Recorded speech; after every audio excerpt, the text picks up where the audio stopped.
Bem-vindos, amigos do cálculo, para mais um vídeo de cálculo ao seu alcance.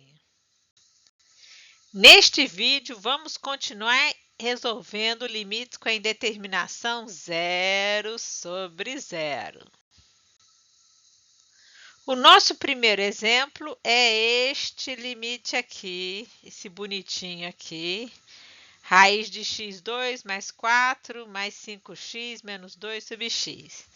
A gente faz os cálculos, substitui x por zero e a gente vê que novamente estamos no caso zero sobre zero. Respiramos fundo, olhamos para o nosso limite aqui e pensamos: o que eu vou fazer com isso aqui? Aí nos vem à cabeça uma propriedade muito importante de limites. Se eu tenho uma função h de x, que no limite, quando x tende a p, me dá o valor limite 1, e eu tenho outra função, k de x, e o limite de k de x, quando x tende a p, me dá o valor limite 2, então eu posso falar que o limite da soma de h de x mais k de x quando x tende a p é a soma do valor limite 1 mais limite 2. Então, pegamos o nosso limite e dividimos em parcelas. Peguei aqui e dividi em 3 parcelas. Vamos ver se isso ficou bom. Vou fazer de trás para frente. Essa última parcela aqui, como já aprendemos em vídeos anteriores, vamos cortar em cima e embaixo. Então, o valor dessa parcela deu 5. Oh, beleza, deu um valor definido. Estou feliz. Agora, vamos ver a segunda parcela. 2 dividido por zero dá infinito. Já não gostei. E a primeira parcela, substituindo por zero, também vai dar 2 dividido por zero, vai dar infinito. Então, ficamos com infinito menos infinito e 5. E deu ruim. Por aí, a gente não vai resolver nada. Por quê? Porque aqui, infinito menos infinito é uma indeterminação. E a gente não sabe resolver isso. Então, demos com a cara na parede. Bom, a estratégia com 3 parcelas não deu certo. Vamos tentar com 2. Essa parcela aqui, a gente viu anteriormente que a gente cortava aqui e aqui e dava 5. Beleza. Fiquei feliz. Agora, vamos ver o que resulta a primeira parcela. Se substituirmos x por zero nessa primeira parcela, vamos ver que a gente vai recair sobre o nosso velho zero sobre zero. Não está ruim, porque nós sabemos resolver esse tipo de indeterminação. Vamos continuar. Já aprendemos a fazer esse tipo de limite usando a técnica da racionalização e foi ensinado nesse vídeo aqui. Para quem não se lembra, está aqui no tempo 7 minutos e 45 segundos. Vamos rapidamente aqui lembrar como é que usa a racionalização. O que é feito basicamente? Você multiplica a sua equação em cima e embaixo pelo conjugado. Aí, obtém aquele termo A2 menos B2. E aqui vamos poder cortar esse x2 com esse x. Então, ficaremos com 0 vezes 1/4. E esse limite 1 vai ser igual a zero. Beleza! Agora eu consegui achar dois valores determinados para aqueles dois limites das minhas duas parcelas e oba, oba, oba! Conseguimos resolver esse limite e podemos dizer que o resultado é 0 mais 5, que vai dar o valor de 5. Vamos agora no exemplo 2 fazer um limite que envolve duas funções modulares. Vamos resolver este limite aqui. Tchan, tchan, tchan, tchan. Primeiro, como sempre, a gente vê o numerador e o denominador e deu 0. Como vamos resolver esse problema aqui? Tchananã, tchan, tchan, tchan, tchan. O que nós vamos fazer é analisar o comportamento das funções modulares próximo ao zero. Próximo ao zero, x menos 1 tende a menos 1. E o módulo de x menos 1, então, tende a 1. Beleza? Então, podemos dizer que o módulo de x menos 1 terá valor oposto de x menos 1. Então, qual é o valor que nós vamos adotar? É menos x menos 1, que é igual a 1 menos x. Então, vamos guardar essa conclusão aqui com carinho aqui. Conclusão. Próximo do zero, podemos dizer que o módulo de x menos 1 é igual a 1 menos x. Prestem atenção, eu não estou falando que módulo de x menos 1 é igual a 1 menos x. Estou falando que nas proximidades do zero, isso é verdade. Agora, analisando a outra função modular. Próximo de zero, x mais 2 tende a 2. Então, módulo de x mais 2 tende a 2. Podemos dizer que o módulo de x mais 2 terá o mesmo valor de x mais 2. Então, vamos guardar aqui essa conclusão com muito carinho. Conclusão 2 é que... Ih, meu Deus do céu! Ficou zoneada ali, mas vocês vão me perdoar, tenho certeza.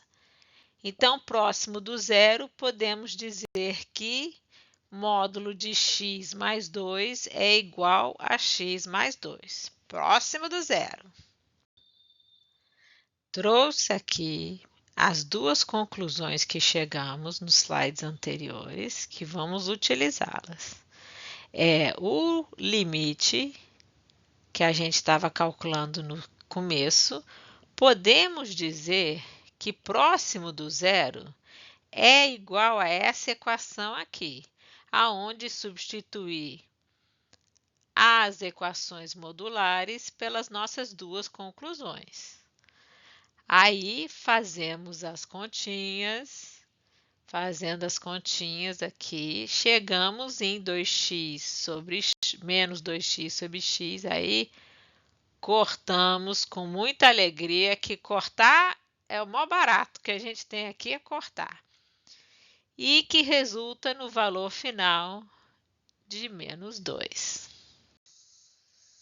Bom, amigos, agora vamos fazer o exemplo 3. Nós agora vamos fazer este limite aqui, que envolve a função f de x definida aqui. Como é que é f de x? Quando x é menor que 1, assume o valor x2, e quando x é maior ou igual a 1, assume o valor 2x menos 1. Para ficar mais claro, coloquei aqui no gráfico as duas funções. x2 está em azul e 2x menos 1 em vermelho.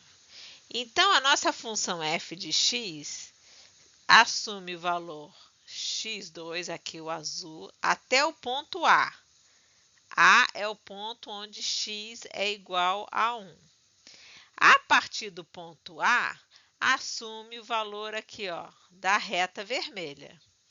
Então, se a gente quisesse enxergar a nossa função, a gente apagaria essa parte aqui da reta e apagaria essa parte aqui de x2, ficando com essa função resultante.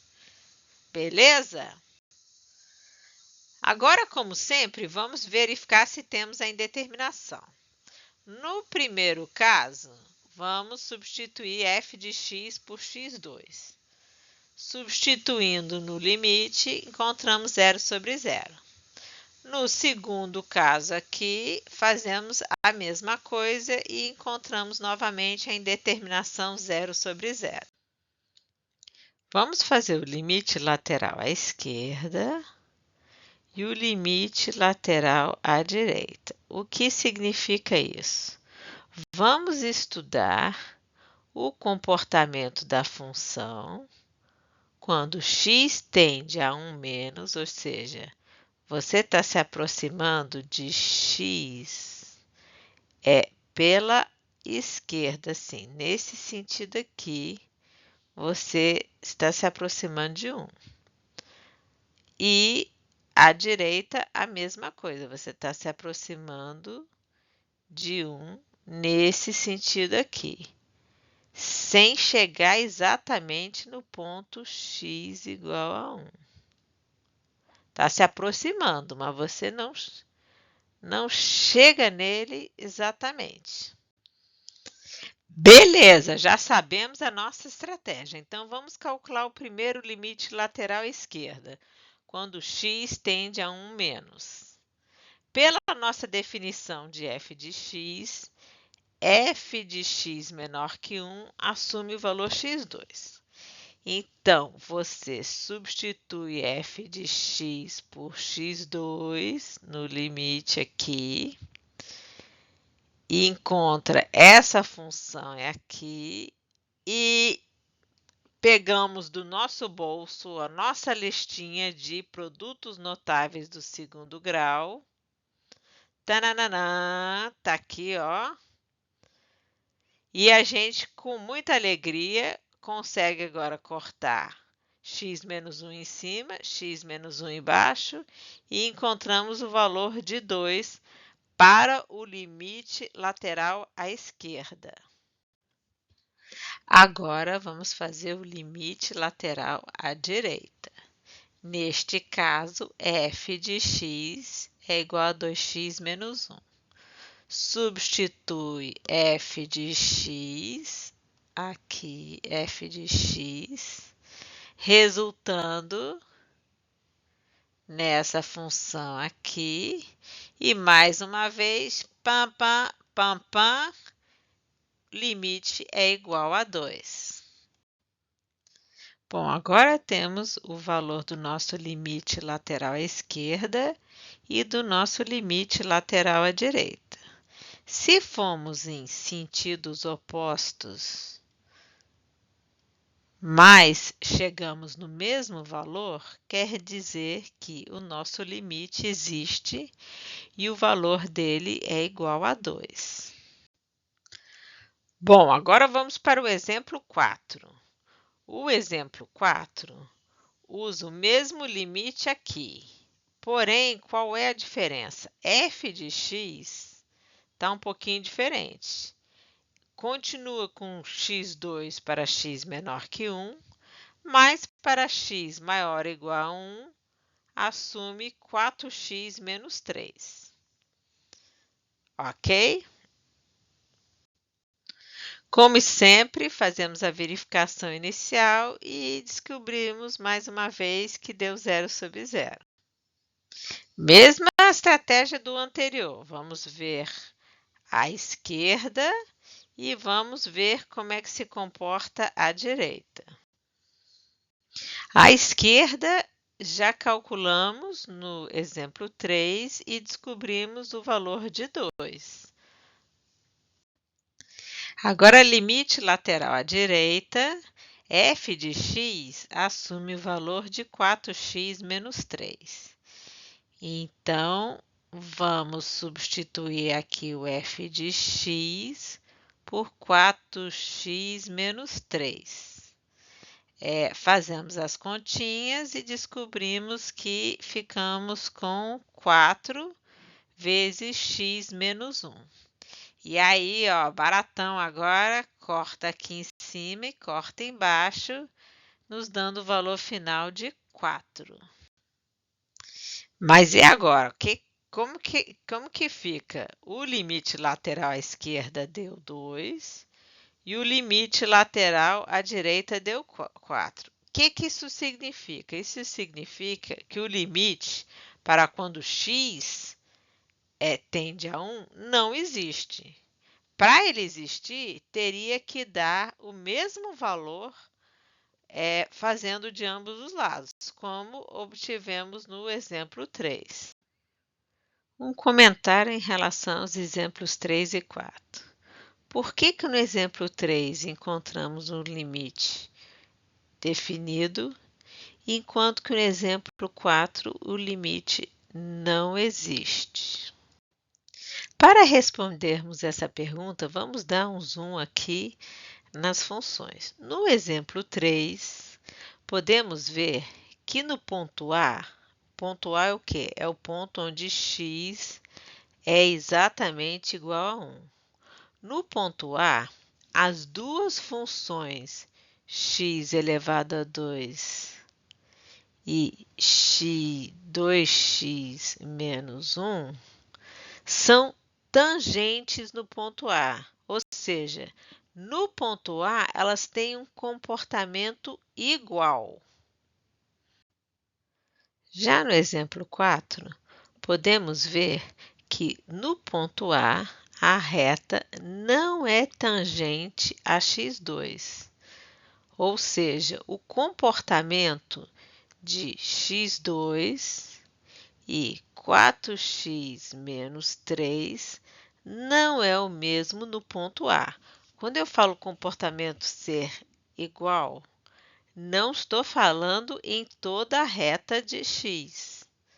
Claro que não é, mas o comportamento tem que ser o mesmo no ponto A. Conclusão em relação aos exemplos 3 e 4. Nos exemplos 3 e 4, nós mudamos a definição de f de x e mantivemos o valor da função no ponto que estávamos estudando o limite. Ou seja, em x igual a 1, a gente continuava obtendo 0 sobre 0. Porém, o que mudou foi o jeito do comportamento das funções perto do ponto de interesse, que era x igual a 1. Isso aí tem a ver com um assunto importantíssimo. Vou mudar até aqui a espessura da canetinha. Isso tem a ver com um assunto importantíssimo do cálculo que vocês vão estudar no futuro, que é o conceito das derivadas. Esse assunto vai ser abordado no futuro no canal e guarde essa ideia. Tchau, amigos, e até o próximo vídeo!